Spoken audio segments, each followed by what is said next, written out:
you're a parent wondering if you're doing it right, you've come to the right place. Because in this podcast, we chat with other parents wondering the same thing. And they're about to give you permission to get creative and parent the way that works for you and your little cuties. This is Making Clemenade by Clementine Kids, and I'm your host, Danelle. Hi guys, thanks for joining us on today's episode of Making Clemenade. We have a fantastic show planned for you today. And Emma, I don't want to give anything away because I know you're going to share your experiences and go more into detail. But I just have to say that it's a little intimidating to interview an Emmy Award Winning journalist. Oh, stop. It's intimidating for me to answer questions. It's so funny. I was going to ask. I'm so not used to being on the other end of it. But this is great practice for me, Danelle. So I'm apologizing. Like getting the questions is out of your comfort zone. Like asking the questions, no big deal. Yes, but having to respond and to having to come up with things, because in my head I'm thinking sound bites. Like, okay, what's going to be like a good catchy sound bite? But I shouldn't be thinking that. I should just try and be as organic as possible because I'm thinking about the other end. No, I love it. That's yes, like the production end and the logistics. Yeah. Oh, I love it. Okay, and you're used to interviewing some big names, so I'm excited to jump in and hear some of that as well.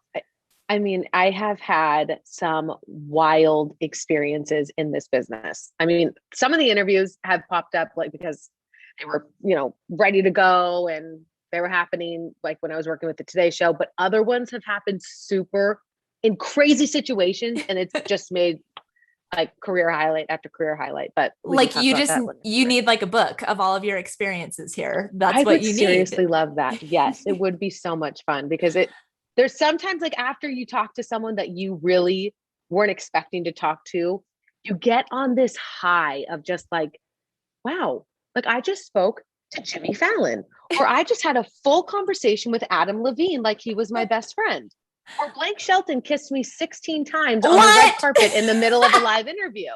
Yes, all of these things that have happened out of nowhere. I want that like coffee table book. I just want to be able to flip through and just live vicariously through you. That's incredible. I love it. During the time that I was working like crazy, I had so many really fun experiences. But now that I'm this, old mom, I just know like I'm already rehearsing the stories I'm going to tell my kids about when I was cool. I really was. I promise I was cool. I'm not making that brush my hair, you guys.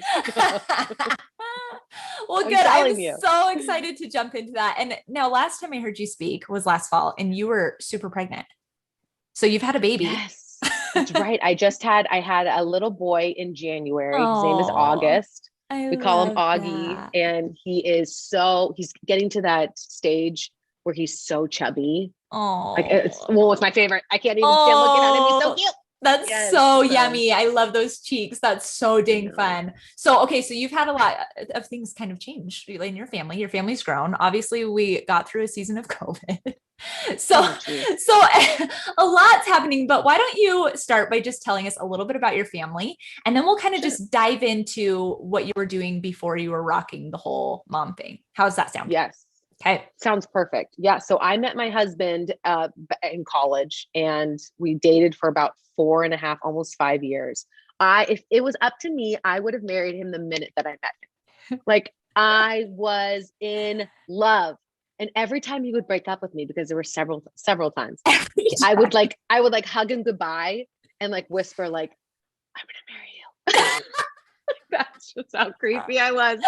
I was so in love with this guy. But for some reason, after I met him, I just knew that if I didn't marry him, I was going to go full blown into career, not even get married ever again, not get married at all, because I just was so in love with this guy. So somehow, some way, career, his name is Brad, worked out. And we have been married we just hit our 10-year anniversary. But it took us a while, it took me a while to decide to have children because as much as I loved Brad, which was, crazy, still do, I really loved my career and I really loved what I was doing in my career. And we finally decided, okay, like 5 years into our marriage, like, all right, I'm getting older and I come from a really big family. I come from 8 siblings. So there's 9 kids in my family. And I loved that growing up. It made me who I am. And I knew that if I was going to have kids, I didn't want to just have one. Like I wanted to have a team.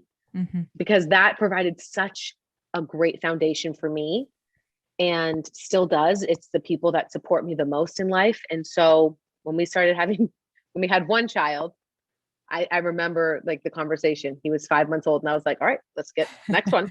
All right. If we're going to do 9, if we're going to do 9, we got to get going. Oh my poor husband. I'm going to make sure he does listen to this podcast. We just had our 4th, and we have, they're all 5 and under. So we 5 and under. Oh my gosh. 5 and under. And now I'm finally to the point where I'm like, okay, maybe we'll slow down for just a second. But it is pretty remarkable because I didn't know how much I was going to love it.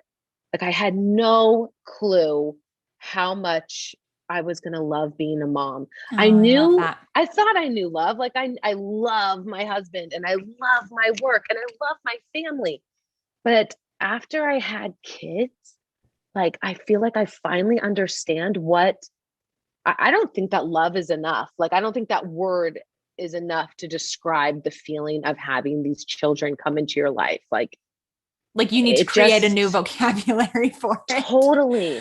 There's not enough words that can describe the feeling that I have for my children. And I feel like I'm an addict. Like I'm addicted to having kids. I have loved it so much. It's been such a thrill. Oh, I am so glad. Yeah. Well, and before we really dive into what your career is and what it was before you had your kiddos, last time I heard you speak, you said something that really resonated with me. And that was you had talked about how really motherhood is not one size fits all. Everybody is so different. And every family is so unique. But what you were kind of talking about was that the differences should really be embraced and celebrated, and we don't need to be upset about it. And the reason I think that stuck with me is because you and I have a lot of similarities in this pull to want to work, as well as this pull to want to be home with our kiddos. But our journeys were so different. Like we dealt with infertility and adoption and different things like that. And so I know that like our journeys can look different. I just wanted you to touch on that too, on just the celebrating the differences in our journeys, because I think there are a lot of moms who kind of found their joy for motherhood differently. Absolutely.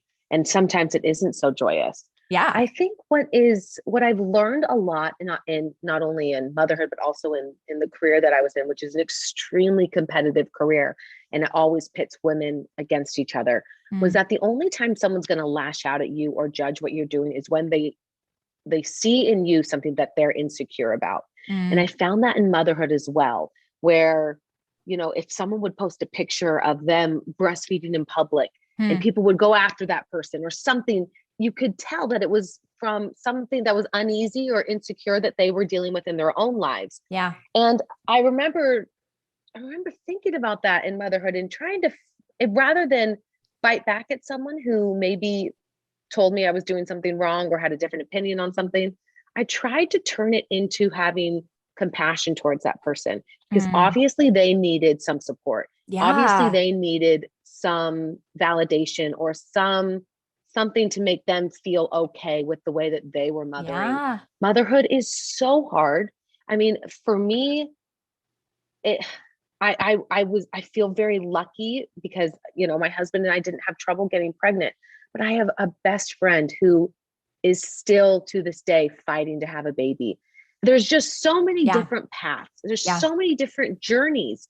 And I think the best thing that we can do is to accept those journeys and also link arms with other women who are just fighting to bring children into this world, which in my opinion, there's no greater purpose. Amen. I love that. I love that so much. And I think it's so important to just kind of start with that caveat that we understand that there are so many women out there and things look so different. And this is your journey and we appreciate you sharing it with us.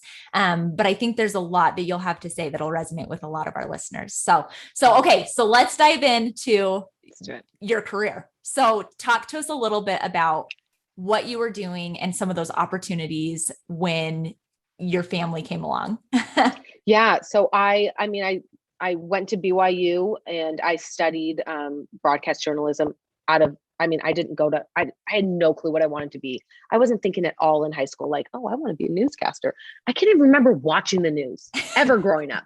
People always ask that question, like, oh, did you always want to be No, I had no clue. You're like, unless it was a homework assignment, like, no, that wasn't happening.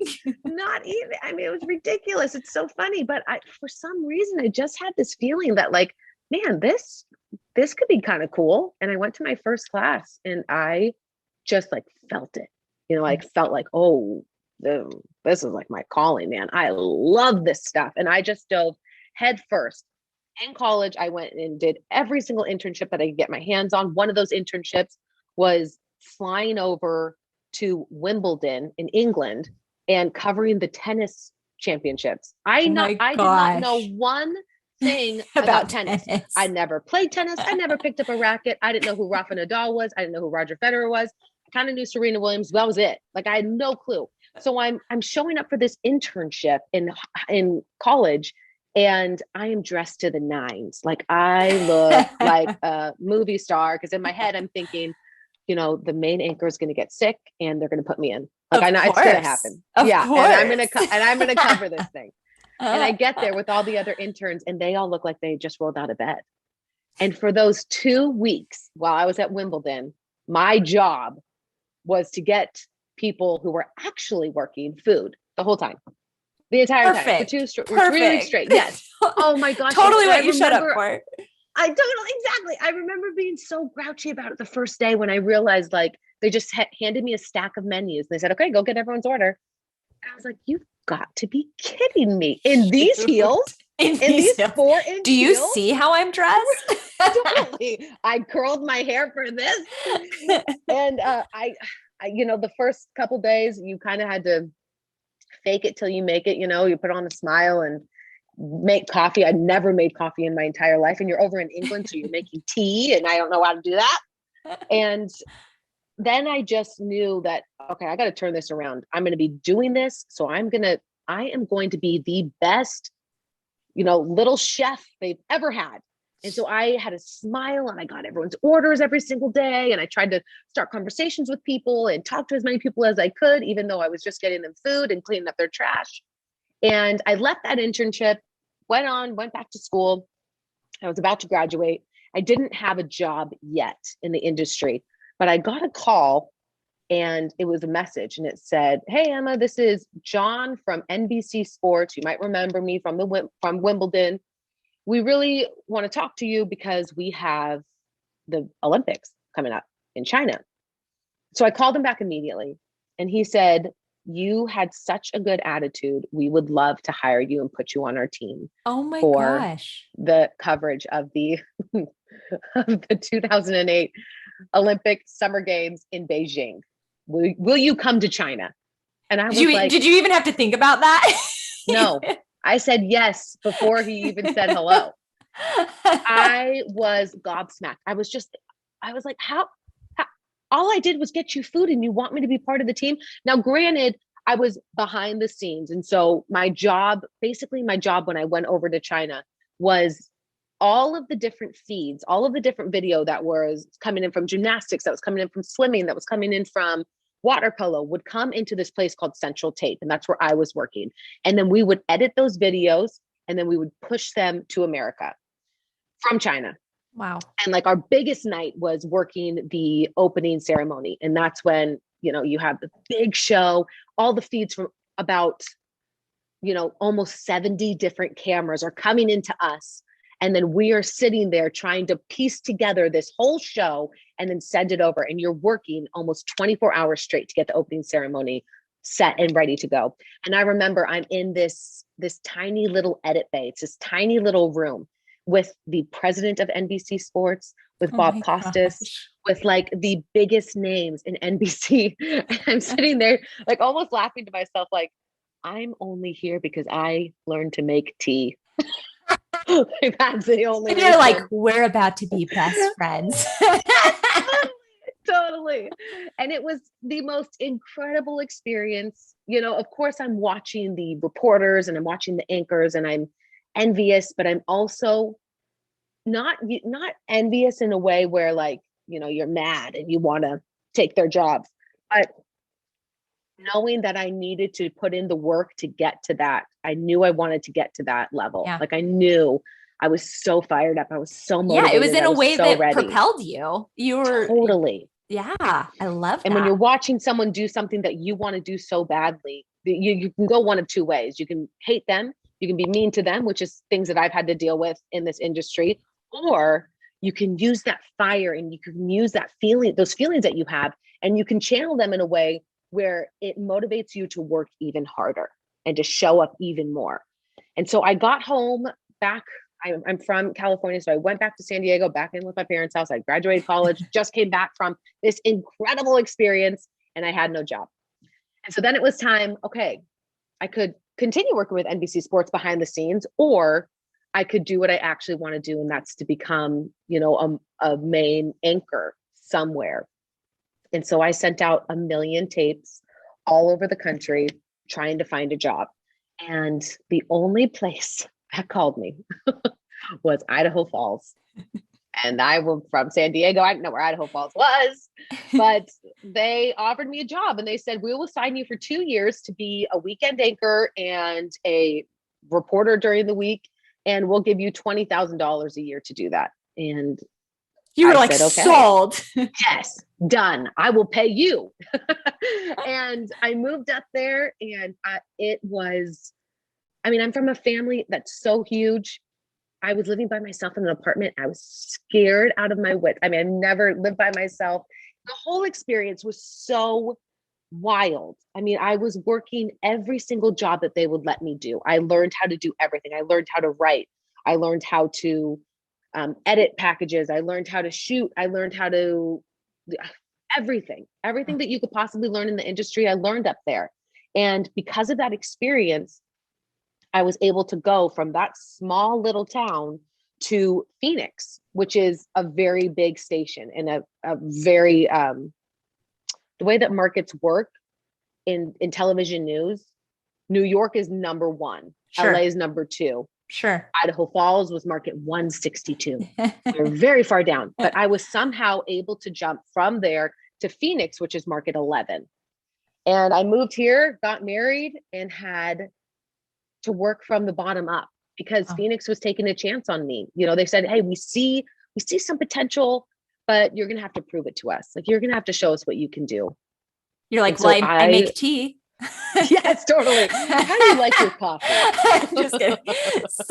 And so I just worked from the bottom up. I took every single job, but thankfully, because I wasn't too prideful to take jobs that other people thought that they were too good to do, I think that really helped me. I think I was willing to write shows, and I was willing to go out on calls that other people didn't want to go out on. I was willing to edit my own stuff. These are all things that, some anchors or some reporters at the time weren't willing to do because they thought that they were better than having to do things like that.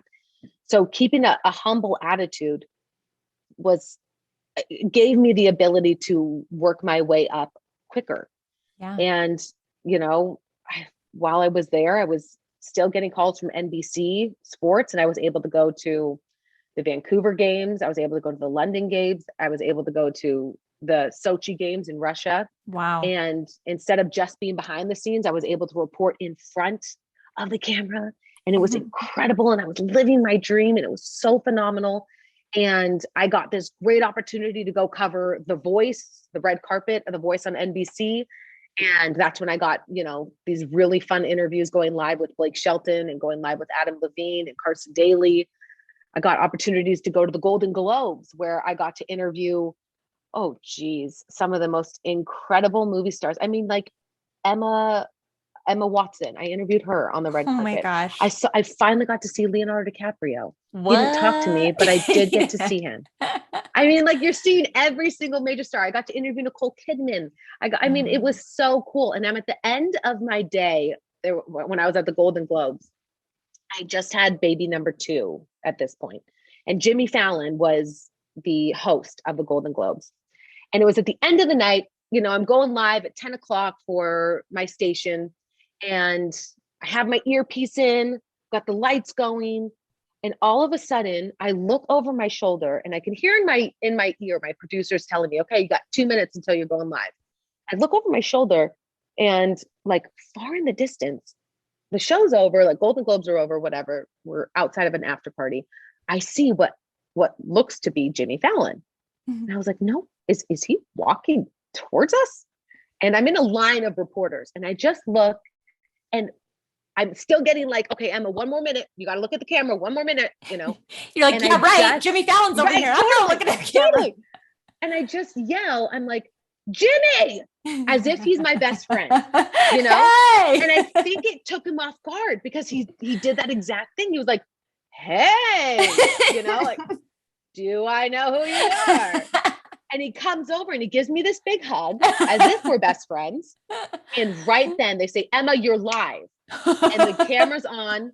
And they had tossed to me, they had said something. And I say, I'm here with Jimmy Fallon live after the Globes. And I got to talk to him about the Golden Globes and how it was, you know, hosting and the ins and outs of the show and his celebrity friends and what he was doing after. It was the coolest, incredible, most exciting interview. And I just was on cloud 9. And I remember they wrapped the interview because his PR person who was behind him, like they were not supposed to be doing interviews. And during the whole interview, as I'm talking to Jimmy Fallon, she's poking me in the arm that no one could see. And she's poking me and she's like, that stop, means like, stop, shush. Yes, I have to take him away. It was so epic. That's kind of like what my husband, that's what my husband does. He like kicks me under the table. He's like, knock it off. Stop talking. Let's get to know him. Tell him he needs to start poking me. So I feel like I'm in the industry.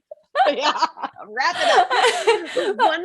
One of the things that's bode really well for me in doing those interviews is that talking to someone as if you're talking to your best friend, as if Jimmy Fallon and I were the greatest of friends, or as if Blake Shelton and I were the greatest of friends, or Martha Stewart, when I interviewed her, like as if we were just besties, talking to them as if you have known them your whole life. Because honestly, with some of these celebrities, you have known them your whole life. Yeah. At least the idea that you have of them in your head. They don't know you their whole life, but you know them.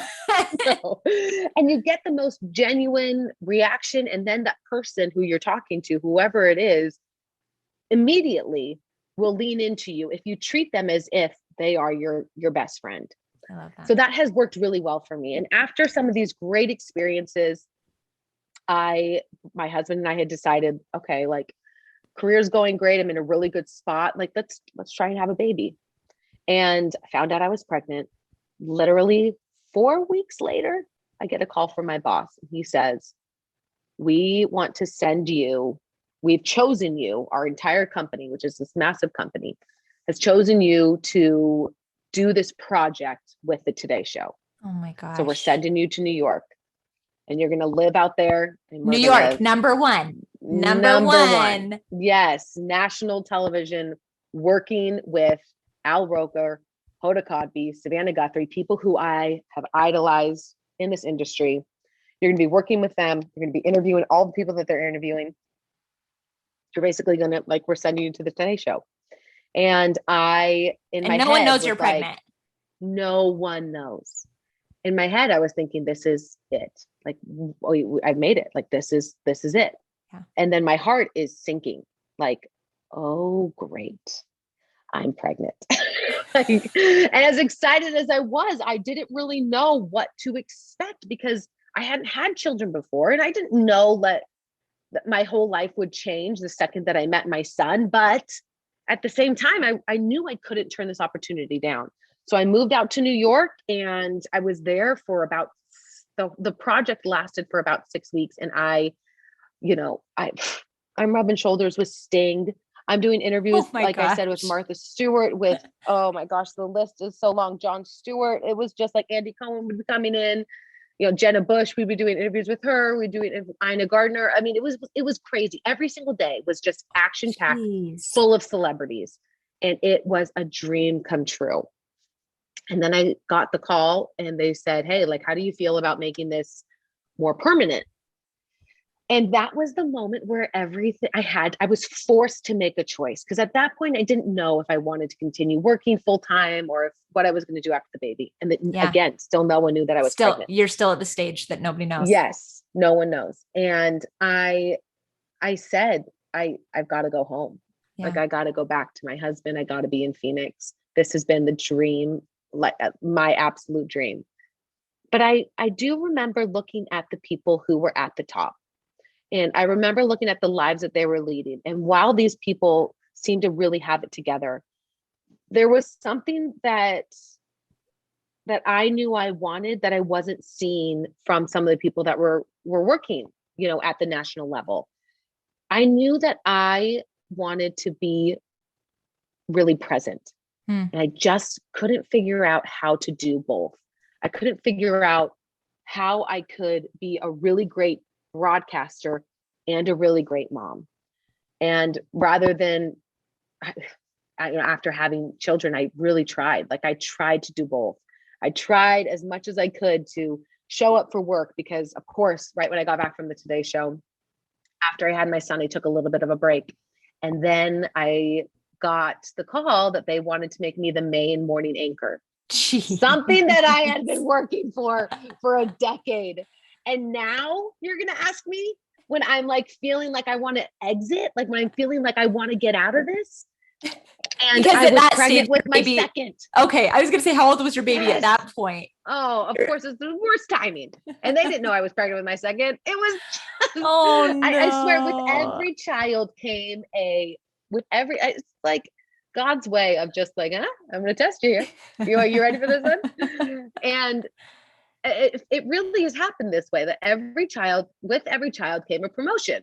It's just like, oh, this is ideal. This is a joke. This is a joke, yeah, right? Totally. And so I tried. I really tried. I tried to do because it was my dream, it's everything that I was working for.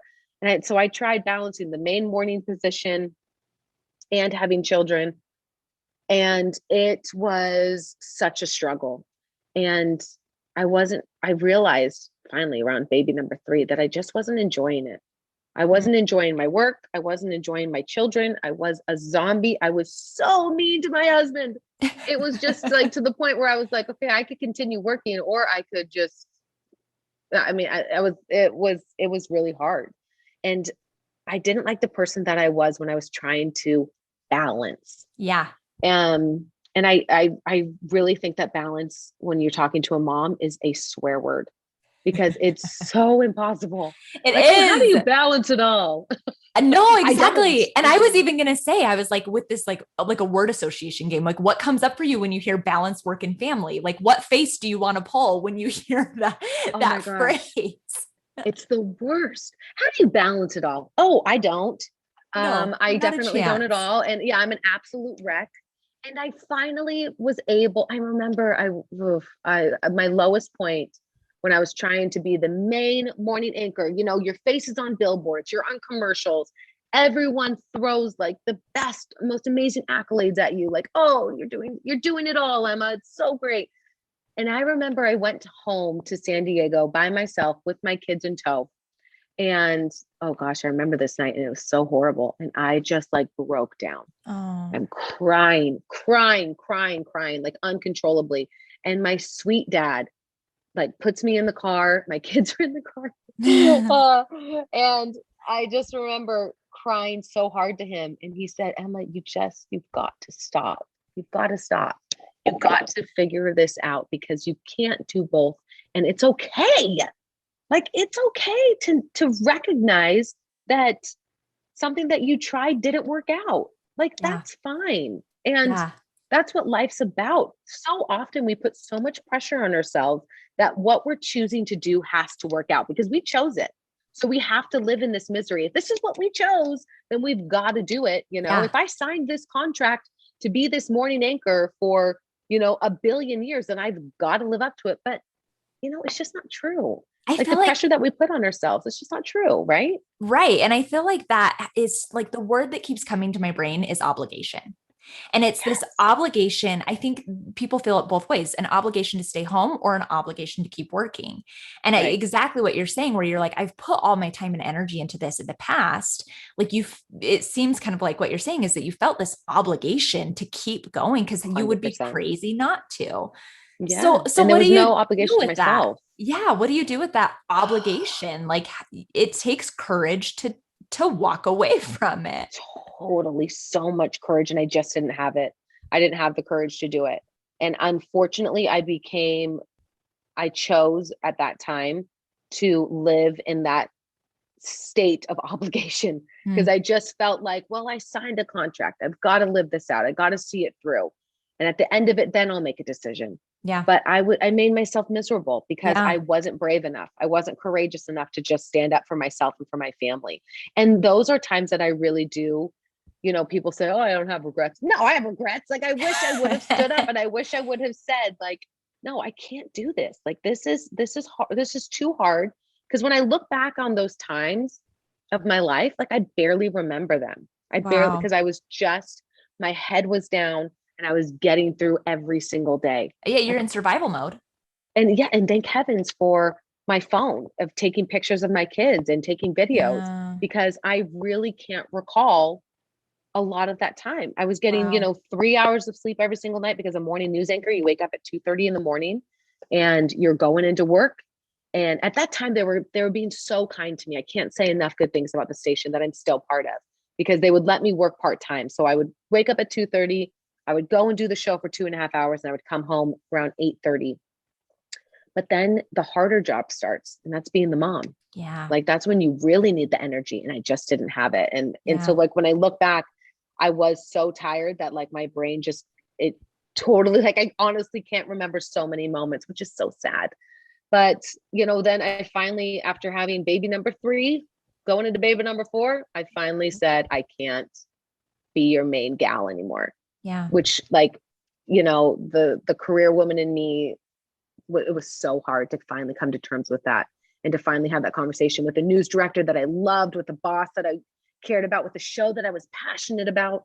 But I just knew, that in 10 years, looking back on my life, I would not regret the times that I didn't work, but I would regret the times that I didn't spend with my kids. And especially when they're this little, like, it's so, goes by so fast. These little babies grow up so quickly, and I was tired of missing it. I was tired, period. And I didn't want to be tired anymore. Yes. I like, having a newborn, I am tired, but it's a different tired. It's a tired on my terms, finally. Yeah. And after that, after stepping back, and now I just go in when I can, which is such a dream. I also came to the realization that I didn't want to lose that part of me. And so that's why I created my own newscast on Instagram. Momcast. Talk about that. Yeah. For people who don't know your background, tell us about that. Well, after I had baby number 3 and I decided to not work as much, I just was kind of annoyed, which is so silly. Like, I was kind of bugged. I was like, man, I have worked in this business for so long, and it has to stop just because I want to be a mom. Like, that's so silly.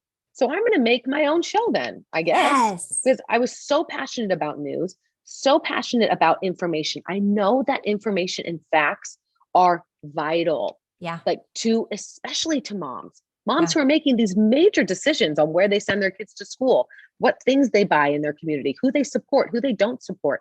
Moms make really important decisions. So because of that, they need to be informed. Absolutely. And as a mother of 3 and someone who was in the news industry for a million years, I had zero time to sit down and watch a newscast.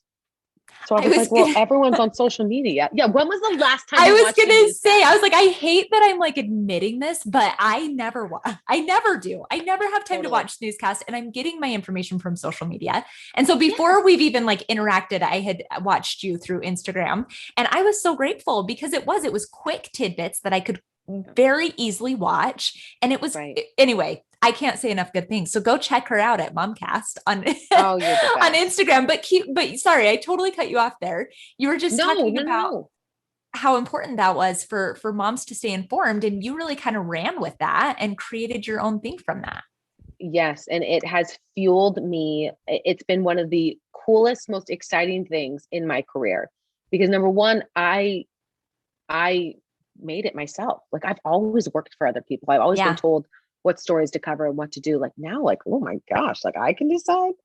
And it has been a dream, because I've actually been able to see that it does benefit others. Yes. Like, just hearing what you said it's such fuel for me. Good. I mean, listen, I make $0 doing it. It's all just a service. And at some point, maybe we'll try and like make it into something bigger. Sure. Now's not the time with all these millions of babies biting my heels, but but it fills your cup and you can show up more for your kids because of that. Absolutely. Absolutely. Yeah. That's so amazing. Well, okay. I feel like I could listen to you talk all day. Oh, you're the best. and it's been so fun to have you on here. We do have just a series of rapid fire questions that we like to ask at the end of each episode. Okay. And I feel like this is a really good way to just kind of tie in what we just talked about. But the first question is, what is your pump up song when you need motivation? Oh, Living on a Prayer by Bon Jovi. 100%. I love that. Good. Yes. You've got that playing on Alexa all the time. Fantastic. Okay. And then this is another one that we wanted to ask, but just what is the best life lesson that your parents gave you? My parents are hippies. And the best thing about that is I feel like the hippie vibe is to not judge anyone and to love everyone. That's what my parents taught me. I mean, my parents are the most selfless people on the planet, and they dealt with 9 kids who were all so different and so wild in their own right. But I never felt like, even when I made bad decisions, that my parents weren't going to love me. And I never felt like times when I needed help that they were going to judge me. I wish I could just have a shred of that, like as a parent, to just love my kids no matter what, love them unconditionally and support them and not judge them. They did that so well. Oh, that's so great. Yeah. That's so important. Okay. What's the craziest thing you've done out of desperation as a parent?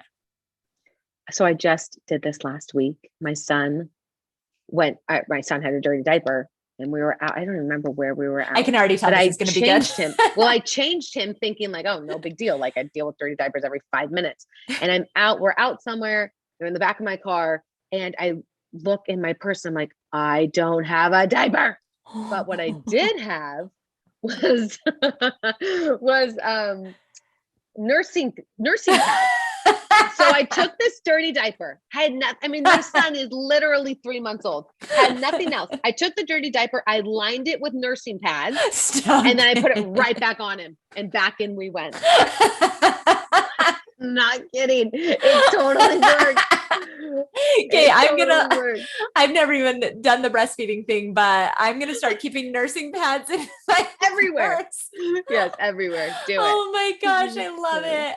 Okay, and if you could go back in time, what parent hack would you give yourself permission to start doing without the fear of being shamed or feeling guilty? Oh, it would, I have to go back to nursing, because I remember with my first, like, I just didn't know what I was doing. And I just felt always so uncomfortable feeding him in front of people. So I would like hide anywhere to feed him. Now with my fourth, like I never have a shirt on, and it's just like, so if I could go back, I'd be like, relax, you're feeding another human. If someone happens to see a little bit of flesh, good on them. Good on You're feeding another human. Like, don't be ashamed of that, Emma. Oh, that's incredible. Yes, that is so good. Yes. It's so important to give yourself permission to to just not have to justify being a parent. Like just doing things that is right for you and your family, and not feeling this guilt or need to justify it. I love that. Amen. Okay. Yeah. Well, why don't you tell us where we can find you so we can stay in touch with you? Yes. Okay. So I'm on Instagram. It's at Emma Jade TV, or just look up Momcast, #Momcast, and you can find me on there. But this has been so much fun. Oh, I'm so glad that you're here tonight. I know it's so good. And I even just starting out, both of us had kids that were going crazy. And this is so just parenthood and the world of work like this. So I'm so glad we made it work tonight. This is great. Okay. But since you interviewed me, I'm going to be coming to you. Okay. Okay. Okay. Deal. Yes. You're going to have to, since we did this, awesome. Because this has been like, it's still so weird to me to answer questions. Oh, I love it. I'm going to have to turn it on you. I love it. Okay. Well, thanks guys for joining today. And we hope you join us next week for another episode of Making Clemenade.